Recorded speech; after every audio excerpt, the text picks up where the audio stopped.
Սովորաբար անալային սեքսը համարվում է սեռական կյանքի փոխարինող տարբերակներից մեկը, սակայն այն ունի մի շարք բարդություններ եւ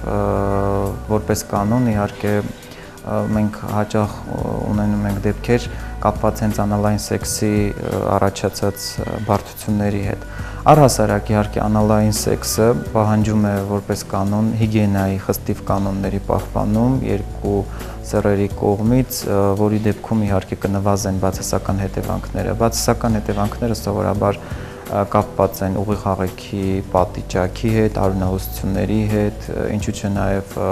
ուժեղ ցավի առաջացման հետ։ Այդ իսկ պատճառով անալային սեքսի կատարման համար ցանկալի է, որ կիրառվի որևէ քսուկ սեռական հարաբերությունը ավելի հեշտ դարձնելու համար։ Ինչը իհարկե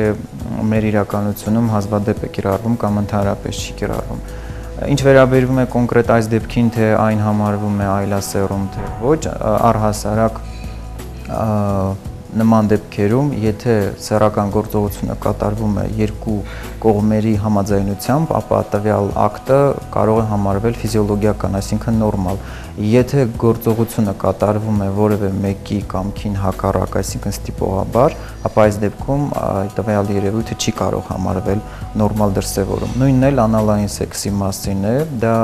թողնվում է զույգի ընտրությանը։ Եթե թե աղջիկը, թե տղամարդը գտնում են, որ սեռական ակտի այս տարբերակը իրենց հաճույք է պատճառում, ուրեմն կարող են զբաղվել այս հարաբերության այս ձևով։